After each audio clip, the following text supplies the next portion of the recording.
Hey guys, how's it, man? It's Nick here from South Africa.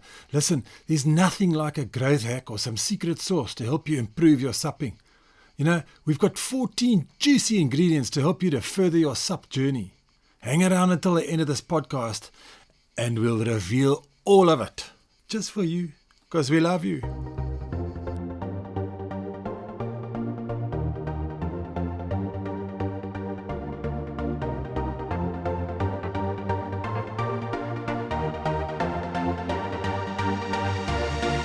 Aloha, and welcome to SUP FM, the podcast for stand-up paddleboarders everywhere. So with no further ado, let's get out on the water and on with the show. Here are your hosts, Nick and Simon. Good morning, Simon. How are you doing? I'm doing really good, thank you. Sun shining, birds are singing out there in the UK. We've had a fantastic summer so far, had a little bit of wind recently, but really looking forward to getting out on the water later. Sounds like all is right in the world, when it may not be. Well, no, it absolutely is in my world, and I'm choosing to believe that at the moment with everything else that's going on at the moment. But you've got a really interesting guest on today, haven't you? Yeah, David Walker from Paddle Logger. And this, obviously being a paddler, we have a lot of interaction with applications and apps, and there's obviously an app for everything. And we couldn't really quite work out why that there were no particular apps for stand-up paddlers, made by stand-up paddlers for stand-up paddlers. And Paddle Logger is such a thing. And we dig deep into how he started up and where he's from and everything. And it's a really great story. It really is. Yeah, I mean, the Paddle Logger is what I tend to use when I'm on the water, and you can really tell that it's been designed for water users and SUP in particular. And certainly, there's some great features on their premium sort of strata of use as well, which really helps with safety. Does he talk about that on the episode? Yeah, you can send out digital flares and all kinds of cool stuff. It's really good. We talk in depth about it. I mean, obviously, as a word of caution, if you are an Android user like me, you won't be allowed into the club. But we talk about that a lot. So it's an interesting concept and it's something that they may be addressing in the future. But obviously, when you're looking at a company from the outside, you think, oh, why don't they make an Android app? But there's a hell of a lot that goes into making an Android app and a lot of money as well. So we discussed that slightly, but it's an amazing piece of kit. And David's an interesting guy, and he's done some really, really interesting marketing around the company, like a virtual film festival and virtual paddles. He's got in touch with the virtual paddle league. But yeah, I really enjoyed the chat with him. So let's get right into it. So, David, welcome to the SUP FM podcast. Thank you so much for coming on. It's really cool to have you. Whereabouts are you? No worries. Yeah, thanks for having me. I think it's an awesome podcast, so it's great to finally be here. Well, at the moment, I'm in my bedroom at my parents' house, just north of London, which is not quite the magical Cornish coastline where we're usually based, but such is COVID-19 and lockdown, and so isolation at the moment, I suppose. Well, but were you originally from London or from Cornwall? Yeah, so originally, London, born and bred, and moved down to the southwest, down to Cornwall about 10 years ago now. Moved down there to go to university and study, and kind of just stuck there. Kind of fell in love with the kind of lifestyle, the people, all the water sports and things that I was doing, and it's become a very, very, very nice place to be.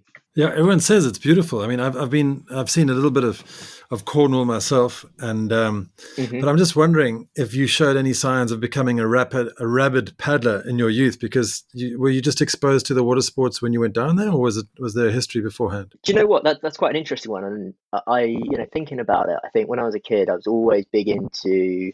We went on family holidays to the coast, and I was very, very lucky that my parents were, quite keen to get out and about and show me kind of new experiences and things, and love being by the sea, love being in the sea, despite kind of never really living within an hour or two. But yeah, I've always kind of loved being a strong swimmer and things, but was never particularly a surfer or particularly involved in stand up when I was or kayaking or things like that from a young age. It was kind of mid-teens onwards where I kind of found these sports and really, really started getting involved. Uh-huh. Because it's an amazing lifestyle, isn't it? I'm sure you enjoy it right now. Oh, absolutely, absolutely. I think it's that incredible feeling when you first get on a board and you first kind of master it, or you first. I mean, I can never describe it when people ask me, but I think as paddlers listening to this, and you yourself probably recognize that click, and you can see it when it happens for Absolutely. people Yeah. as well. It's that's the thing, and that's the addiction. That's where it starts. Yeah, it's such an amazing feeling just getting to stand up, and it's amazing to see how many people are coming online now and becoming stand up paddleboarders. Because obviously post lockdown, I think everyone wants to get out and get into the ocean. It's phenomenal to see the uptake in the sport. It really is. Have you noticed that in your business as well? Oh, it's a very, yeah, it's strange. It's a very, very strange time. Like we had at the end of last year and last season, we were starting to see, especially here in the UK, lots more people getting involved in paddle sports. So we'd sort of predicted ourselves, we were like, oh, 2020, this could be a good year for us. We can really focus on getting our product out there. It's a bit more well-rounded than it had been in previous seasons. It's all about marketing and growth. And then kind of, yeah, the lockdown happened and it's all gone a bit sideways. But bizarrely, we've kind of come out of it relatively unscathed as a business. We've still had some great growth. And I think a lot of that has to do with a lot of the people being cooped up, seeing that there's this really accessible sport available, seeing that, all of the other advantages other than just being able to get outside and outdoors that stand up brings. And actually, the fact that in the UK especially, there's been an explosion, I guess, of the kind of the budget boards at the bottom of the market, which means that the barrier to entry is probably lower than it ever has been. And I think we've really, really benefited from that. Yeah, and not just the UK. I mean, around the world too. Yeah, absolutely. In Absolutely. Hawaii, it's been going crazy. In Australia, so it's all around the world. Yeah, but let's go a little bit further back to your early days when you first started with the water sports. Can you recall when you first started noticing stand-up paddleboards, whether it was online or on YouTube or whatever? Oh, I mean, no, I don't know. Is that when we know that SUP is a real mainstream thing, when you can no longer remember when it was nothing? I don't know. It's I remember when Yeah, I guess.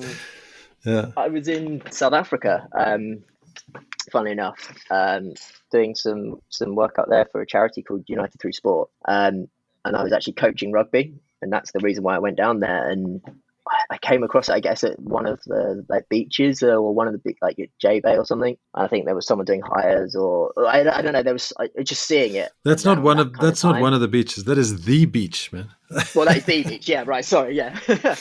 Sorry, um, man. Yeah. no, you're right. It's the mecca for surfers around the world.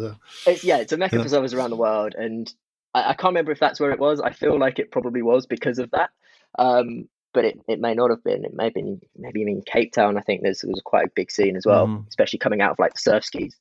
I'm like, oh, that's pretty cool. And I never actually did it then, but I kind of remember seeing it. And then back in the UK, kind of that same year, it was probably I was down in Brighton, gave it a go, and I was like, oh, this is cool. Again, I had that click, and yeah, that's very cool. And then when I moved down to Cornwall, then after that, there was a local club, and that was it. I was able to have access to equipment, get out and learn, and just become better. And then you get a better paddle, then you get your own board, then you get another board, and it all kind of snowballs. And then if you're crazy like you and I, you go, no, I'm going to make a business out of this, and it just keeps going. But back to the day in Brighton when you went on, were you egged on by some friends, or did you try and grab people and say, "Hey, come on, let's go paddleboarding"? And where was it? Was it in the ocean or in a lake or what? No, it wasn't. It was. Oh God, it was. So in Brighton, just behind the waterfront, there's a boating lagoon, like a sailing club. They have a lot of wakeboarding there as well. So it's just really, really sheltered. So it's like glassy flat. And I just went by myself. I was like, that looks cool. Want to do that? Get some lessons. Yeah. Okay. Cool. I'm good. I can do this. And yeah. And then having the opportunities to do it thereafter was just better. You just kind of keep seeing it, and it keeps growing, and keep going. Yeah. I can get involved, and And I think having that first time being an actual lesson probably really, really helped. There's a very much oh yeah, I can do this, rather than flopping around on a board going, oh, this sport I really thought was cool and looks awesome is a bit rubbish actually, or a bit more difficult. Well, that's an interesting point, because I remember when I started windsurfing back, oh God, in the 90s, and I was like, yeah, I don't need any lessons, I can do this myself, and it takes so long for you to do it by yourself, and these days there's a coach for everything, and I always recommend to people when they first start stand-up paddleboarding, they say, first get a board, say go for a lesson, because you'll learn so much so quickly, and it's just much more. I don't know, you just get a better idea of the Yeah, sport. absolutely. You get a kickstart, right? Exactly, you get a kickstart, and you get to learn about the ocean, get to learn about the environment, the river or the lake or wherever you want to paddle, and it's a safer thing. So safety is obviously very important. In Cornwall, have you heard of a group called SUP? Was that where you started paddling? It was with Sean down at WeSup. That was on the beach down at Gilling Bays. Yeah. Brilliant, because he's quite legendary. Huh? Yeah, exactly. Yeah, and his business has kind of grown and grown with the times as well. Across the south coast, it's multiple centres now, and he's kind of been a real kind of driving force, I suppose, for stand up in the southwest. Possibly, is one of only a few centres in what is very much a kind of surfing culture.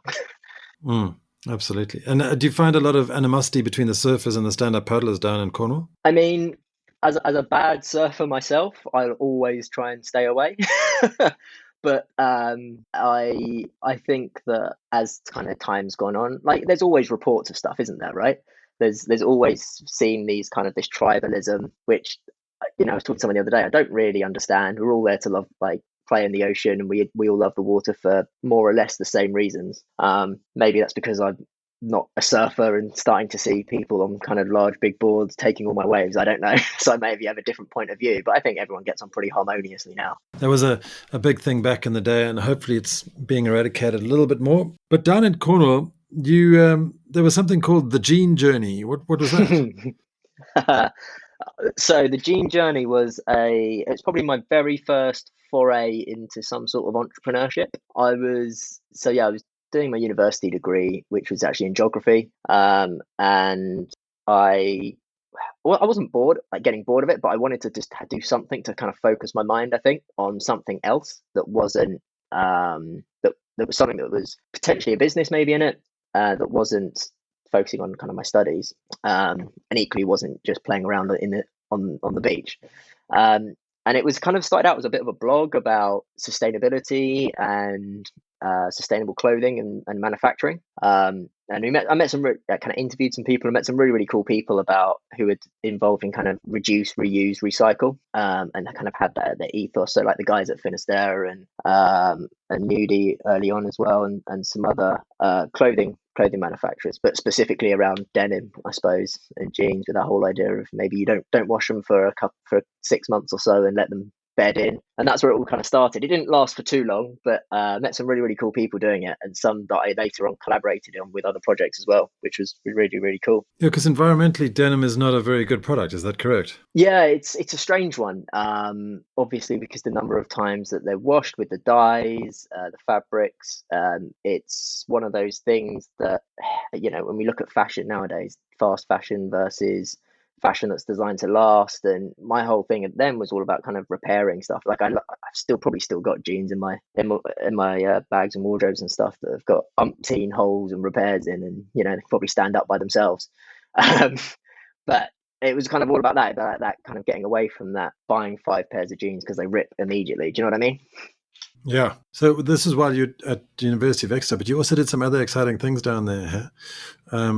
There's a bit of space exploration and getting involved in the startup world. Can you tell us a little bit about that? Yeah, so I think kind of when I was down in Falmouth, so the University of Exeter has a satellite campus which is based in Falmouth, which is where I was.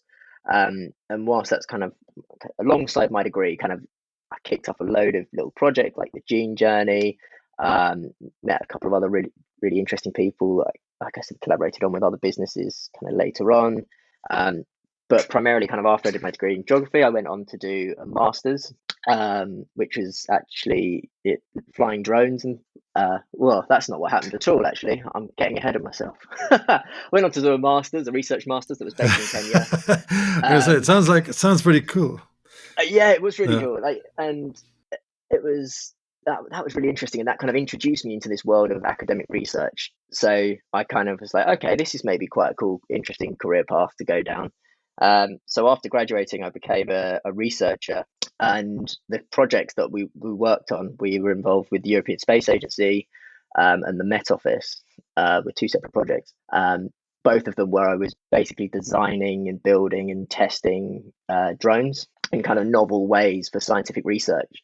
And it was just really fun. Like, we were all in the marine environment. We were measuring. It was really cool. It was called Sarong. It was measuring wave height, or determining wave height from reflectance from photos, which is just a really cool idea to me, anyway. At least I can hear you snoring away. No, I'm not. I'm just waiting for a gap so I could say. Super interesting. I think the WSL Big Wave Tour would really welcome some technology like that, because they always have a bit of a problem trying to ascertain the heights or the size of the waves when they're trying to judge them. Yeah, it was really cool. I mean, the Sarong project, had a load of European partners. It was really, like, the whole idea was to be able to get to a point where you could take satellite optical imagery from satellites to kind of ascertain swell height. And what was really interesting, I think, as well, because of the lifestyle that you get down in Cornwall and Falmouth, a lot of the research staff and academic staff that I was working with are all surfers. So there is this constant feedback of, oh, that is a really cool research kind of project to be on, and I can see how it provides direct value to my kind of lifestyle interests as well. So yeah, that's really interesting. You mentioned the WSL being potentially interested in that. But with that, like I say, I suppose I got my own knowledge for GPS and how to really accurately test GPSs, and understanding how all of that works, which is then played into Paddle Logger. Okay. But it sounds like, from what you're talking about, a lot of your success and a lot of your work is based around the social network that you created, because ideas and inspiration are born of the environment you're in and the people you surround yourself with. So how do you personally select your social network? I mean, that is a great question. I think, like that quote is something that I really kind of resonate with, and I think it's something that everyone can kind of take from. So whatever you want to kind of create, it does come from who you're surrounded by, right? If you are, so like I said, the Gene Journey, I met a couple of people who became really good friends. One guy was a bookbinder. 2 years later, we started up a luxury notebook company called Blank. That lasted for 2 years.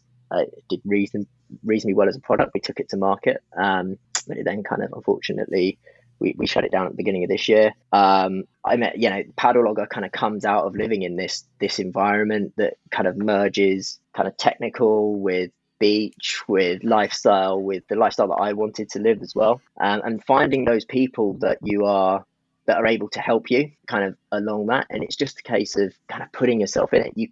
Your ideas and your your environment and the people you can choose, right?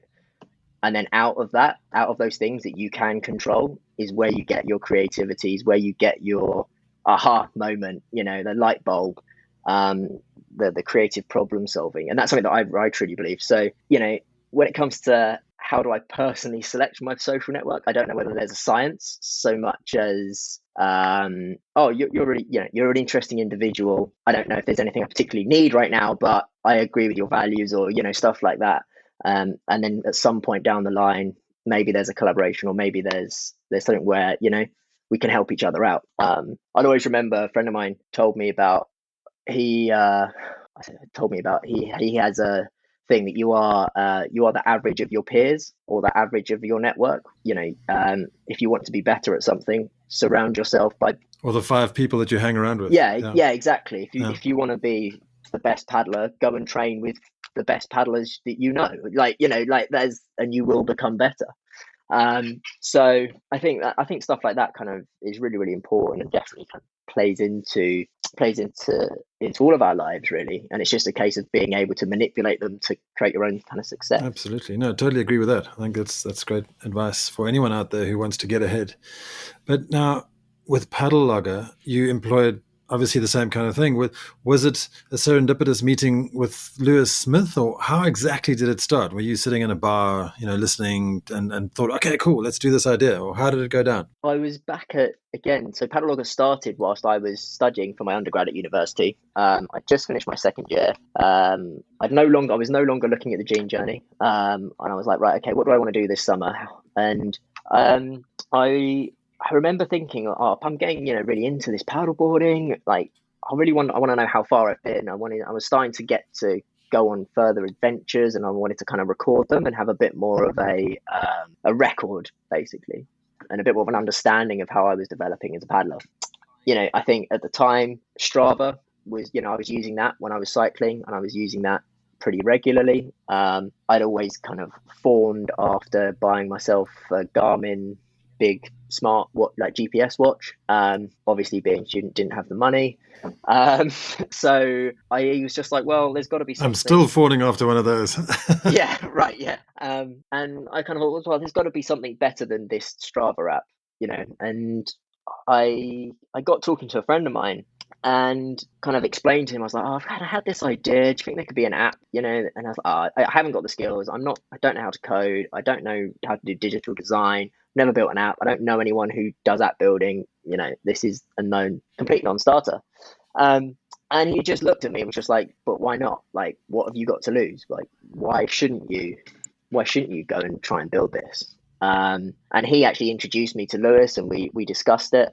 And he helped me. I kind of did a lot of the design work and taught myself digital design, and Lewis kind of, as an independent app developer himself, kind of what was possible, what wasn't. And about 6 months later, we had version 1 of Paddle Logger and released it, and it was a bit of a wild ride, really. Wow. And that's where it started. It was very much a product. It was very much a product that I'd gone, God, these multi-sport apps, like, they're good, but I paddle in Cornwall, my hands are continually cold. Wet fingers on an iPhone don't really work. Like, they're a bit fiddly. Like, they're not built for me as a paddler. Like, they're great for cycling, great for running, because that's what they're designed for and who they're designed for. But as a paddler, I was just like, there's got to be something better. And it turns out, fortunately, I suppose, that after we released, we had some really nice feedback from people who were like, oh, this is brilliant. Like, finally, like, it's been thought out. It's, it's something for our paddling community.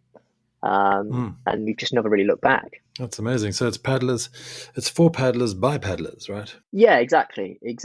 And we've always, we've always had this amazing, I'm actually really, really proud that we've been able to continue to develop it as we've grown as well, is this amazing community that, we're an open book. Like, if you've got an idea for something, or you think something could be better, come and talk to us. And we're a tiny team. It's me and Lewis, and just recently we've been able to bring in someone else. But it's, you're talking directly to us, the people that make it, to go, oh yeah, that is a really cool idea, and we'll add it to our list of features that we want to add. And if it's already on there, great. Or if it maybe needs changing slightly to be a bit more, I don't know, to fit within the product a bit more, we'll do that. And then we'll add it to the list as well. So we're always after this continual feedback from not only being paddlers ourselves, but also the paddling community. Mm-hmm. Well, we briefly chatted on social media before about Android, and actually it's probably me just whinging to you about the lack of an Android Paddle Logger app. And I'm curious, because Android has about 73% of the market share as opposed to iOS. Doesn't it make sense to invest in an Android app as well as the iOS one? Yeah, I mean, since day one, I think once people started to see that there was an app for paddleboarding when we launched, we've had people say, oh, is it available on Android? And it's been the odd person kind of coming through via an email. As we've grown, and as I think we've been more known in the paddle community, those request numbers have gone up. So we've been forced to kind of look at it a bit more, in terms of what we want to invest in from our kind of resource capability. We're a small company. We want to do it right. We want to create an if we were to do it, create an Android app that is native to Android. So it's built with the same ethos that we built for iOS, that it fits within the ecosystem. Unfortunately, that's not necessarily a really, a quick, if we had a magic wand, we'd do it, we'd 100% do it tomorrow. And a couple of years ago, we did look very, very seriously at starting the Android building. And then due to circumstances, we decided to go down a slightly different avenue. So it ended up building out our current product with the Paddle Live safety stuff, which I think has actually been a good call, because it now means that we're able to re-look again at starting on the starting and bringing across Paddle Logger to Android. And it's not going to be instant, it's not going to be cheap, and we hope that when we get to it, it's done right. I think that's the key. Sure, because I think it's very easy for people like me to sit around and look at your business from outside and say, oh, well, why don't they make an Android thing? But it's obviously, it's a lot more there's a lot more to it than just making an Android app, and it's expensive, and it probably might not fit in with your strategies. But yeah. So I get where you're coming from. Exactly. Yeah. And also, I think just to add to that, like as an Android user yourself, you're going to want something that feels like it's built for you. Right? You don't just want to say something, well, this doesn't quite work on my device because it's not really been thought out, because the Android button layout for the hardware is very, very different between about 15 different devices, for example. So you want it to fit within that and feel within that. Yeah, and a lot of the other apps just don't really work. A lot of the other Android tracking apps that I've experimented with just don't work. Yeah, and if we want to make sure it does, and we offer the best experience possible. You briefly mentioned what's the feature called? Paddle Live. Paddle Live, yeah. Yeah. So has that been incorporated into the Paddle Monster virtual competition? Yeah. So Paddle Live is something that we started working on a couple of years ago. We launched it last year. It was called Paddler in Trouble, which we found to be possibly a bit of a mouthful and quite difficult when we refer to it as PIT. People kind of go, well, what's that? And it's this idea that you as a paddler are constantly connected. When you go out on the water, you press the one button to start, you're connected to someone on land instantly. They know where you are. If you have you get into difficulty, they are able to maybe get help to you. You can quickly contact them, or what we call is firing a digital flare, letting them know you're getting into difficulty, and they get a trip map. So when it came to things like the virtual racing and people getting back onto the water now after lockdown, a lot of these events are encouraging people to go out and post their best time and to do all of that, but do it with social distancing. So if we're saying to people, great, get back on the water, but do it alone, it's we feel it's more important than ever to be using a system like ours, which just gives not only you but your loved ones that little bit of peace of mind that they always know and connected with where you are whilst you're on the water. Have you ever had anyone firing off a digital flare? Any stories that you've heard about? So we're very, very fortunate. We haven't had anything where I would say it's been used in anger at a high level emergency. We have had lots of people where they've been okay and the system's kind of worked, it's been checked in. I had a lovely email from someone last week saying, I just wanted to say, really grateful.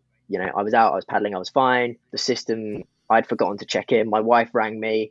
It was really comforting knowing that she was able to do that. And that's really, really cool. So we know that people definitely appreciate the service. And like I say, I think it's almost a good thing that possibly we don't know of any stories where it's been used in anger and people have got into serious trouble. But it could only, there's more and more people getting on the water. It could just be a matter of time. Sure, absolutely, yeah, and new paddlers as well getting on the water. So who need this?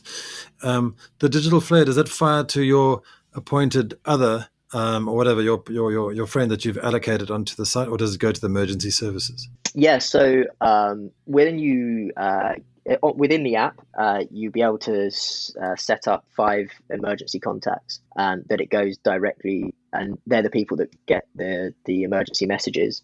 That's quite a difficult one. I think we were very, very aware that this is something where you could end up with a lot of false positives, right? And we didn't want to be bombarding emergency services with, oh no, accidental, or this isn't, I've just stopped off at the pub on the way home after a paddle and, not forgotten to turn it off and I've been caught out.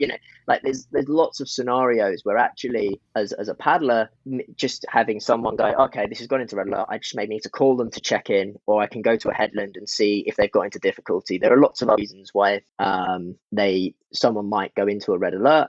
And then it's up to really the emergency contact to make a very informed decision with the information they have as to what the best, course of action may be. And that's what it's all about, is providing information to make the best course of action. Yeah, it sounds like a fantastic feature. But these days, small businesses like Paddlelogger have a wealth of options regarding marketing. How do you go about doing your marketing? Yeah, it's been really interesting, actually. As you may have guessed by now, I've not got a background in any of these things. I've learned a lot of stuff going along with Paddlelogger. And much of our marketing actually is very, very organic. We don't have a marketing budget of huge proportions kind of set aside that we're pushing with. So I think we've very much gone on this slow approach to developing meaningful relationships with our users, which means it has taken a little bit longer. But we've got a user base now that are almost our marketing team, right? When they share images or when they share trips or talk about Paddlelogger, we find that they're doing it in a really, really positive way, and then their friends are going to it and they're checking out, and that's how we want it to kind of be. Is our best advocates are our users who are using the service. So marketing has tended to be pretty organic, and actually we found that the best returns have come from setting up things like starting to set up things like the ambassador network and maybe pushing that a little bit, rather than say going digital advertising and throwing a load of money away and giving it to Facebook. Yeah. So let's talk about your ambassadors. Who are they at the moment? Yeah. So the ambassador program is something that I set up at the end of last year. Well, or maybe during last year. I don't know what time is anymore. Set up last year, and it was a relatively new thing that we wanted to kind of go, hey, let's get some ambassadors out there who can, do the job, get to more events that I can do, and maybe speak to some people. And then just as that was kind of building that up again for this 2020, this idea of really getting out there, getting boots on the ground, lockdown. So everything went on pause. But I'm, in the last kind of couple of weeks, we've been kind of starting to build that up again. So we've got a couple of we've got about 20 ambassadors now, I think. And that's kind of an ongoing growing number. And they come from all sorts of sports. So that's coming from stand-up, outrigger canoe, kayaking, whitewater kayaking, surf ski, and various disciplines within those sports as well, whether that's surfing, touring, racing or whatever. And that's something particularly as paddleloggers, we're very much stand-up paddle has been where we've come from. Stand-up paddle seems to be a bit of a gateway to all of these other sports. So they're very much for all paddle sports rather than just stand-up. And particularly so recently we've had people like Aaron Rowe, Ben Pye, Holly Pye in the UK, who are all on the UK circuit and have raced in the APP tour in the past couple of years, done quite well at the ISA Worlds as well. But as well as that kind of top level athletes, we've also got people in the like Sarah Thornley from SUP Junkie. I don't know if you know her. She's kind of an incredible former UK champion and also making that transition to OC. And that's really, really interesting, seeing she's been able to use the app and seeing how different the two sports are and how her paddling progresses, all the way through to people like Jordan Wiley as well, who is an adventurer. A couple of years ago, he rode across the world's, I think it's like the world's deadliest strait. It's like a pirate infested, really busy shipping lane between Somalia and I can't remember what the other country is, the other side. And he rode that a couple of years ago, and he's now coming from that adventurer rowing background into stand up and looking into seeing where kind of what challenges that are available there. So it's a real mix, and I think it's really kind of representative of our user base as well. That's great. Yeah, I hope they do well. I'm sure they'll be sharing tons on social media about their adventures and how Paddle Logger fits in. Yeah, exactly, and that's hopefully the aim, and it's also something that I'm personally looking to grow as much as possible. Like, there's only one of me, and I'm very aware that this is very, very probably Western Europe centric at the moment, in terms of who we've got on the program. We've got, but our biggest market at the moment is the United States and Australia, and where the really big paddling hubs are. So more people from those countries would be ideal. So you need to get Kyle Laney and Laird Hamilton on board then. I mean, the phone is ready. It's, if they could just get in touch, that would be fantastic. Doors always open. Yeah. It seems that there isn't much competition in the SUP tracking market. I mean, Strava doesn't seem to care too much about paddlers. Obviously, they're focused more on cyclists and runners. And a bunch of the others just don't work or are really badly designed. But however, your next door neighbors at SUP Border have their own Geo SUP app. Do you guys throw spears at each other? Yeah. Oh, we probably like lob bins. Short answer. Communication. Yeah. No. Do you know what? Actually, yeah. Do you know what? Actually, I think it's really interesting what they've done, because they've approached it from a very different angle. Like, their whole thing has been building this kind of spot community that's a bit more similar to so in the UK we have something called Go Paddling and Paddle Points, and for kayaking it's huge. There's where you can go out and you can upload where you paddle as an online kind of database for kind of like whitewater places that are good to go, how to get in, how to get out. And I saw a video that Will put up on Instagram the other day, and he was talking about how that's what they really want to try and, or he didn't say it in that many words, but I got the impression that's what they were trying to kind of replicate, but for stand up, where's best to go for stand up paddling. And I think that's an awesome goal, and I think it's a neat little product. And it's interesting what you say about competitors generally, because I find you're right. There's a handful of paddle specific apps that are out there, but we all do very different things, if that makes sense. Like, it's not like, oh, there's another paddle logger there, or there's another GeoSup there, or like we've all got our little kind of niches. And then you've got Strava, which is this big social community that, whilst they kind of don't seem to think about, or they don't seem to design for other sports, everyone is on there. Like, if you've got your cycling or you've got your running, it all goes to one place. It's like you want somewhere where you can see all your sports. So they've got something quite good in there. And I think from our point of view, a lot of people kind of want that aspect. And very, very early on, we said that actually we don't want to build a social network, because these social networks already exist. We're never, maybe this is where we've gone wrong. We're not going to become the next Facebook. We're not going to become necessarily, well, I think we might, well, we're not going to become the next Facebook, and we may not become as big as Strava, because all of these people, because the communities are so strong and so big. But what we would want to do is we want people to be able to share their journeys on these platforms, because I can boast and brag about my awesome paddle to my other friend who paddles, and that's really cool. And they'll go, that's awesome, I also went on this great paddle. But the reality is we want to show all our non-paddling friends how awesome our paddles were as well, and get them involved in the sport and grow the community. So I really think there's something to be said for having this wider approach, which we have, which is why we have the GPX file easy export, which is why we have the race file easy export, that just makes it super easy for the paddler to go and share their trips wherever they want to on whatever platform. Excellent. It's a lovely open approach.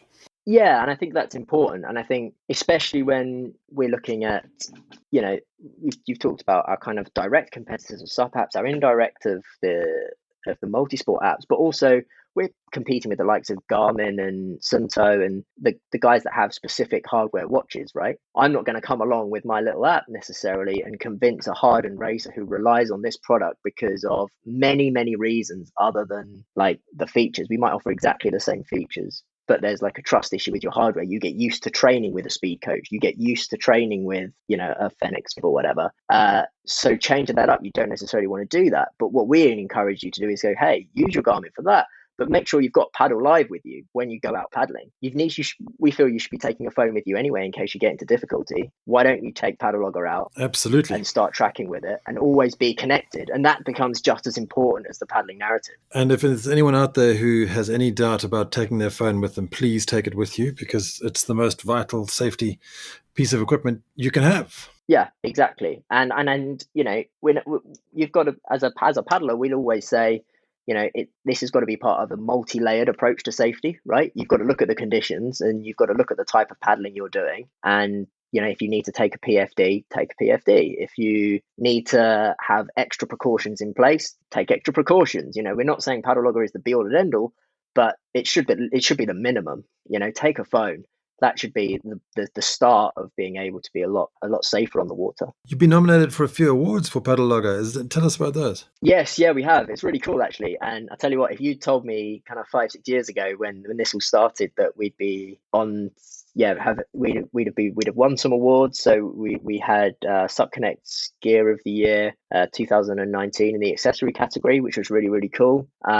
We've won a couple of kind of local awards within the tech community down in the Southwest. And then this year, which was really cool, we've been shortlisted for the Sports Technology Awards as most innovative app, which is crazy. Partly because the other nominees are things like Manchester United Football Club, I think it's the New York Marathon, Sail GP, which is called like the feeder for the America's Cup, I think. And there's another amazing community-based app, and like it's not just been about paddling there for that one, and it's just we seem to be against these huge kind of multinational companies, which feels a little bit surreal for me. I'm really proud of that, actually. It's really, really cool. Well, congratulations! That's amazing. It's phenomenal.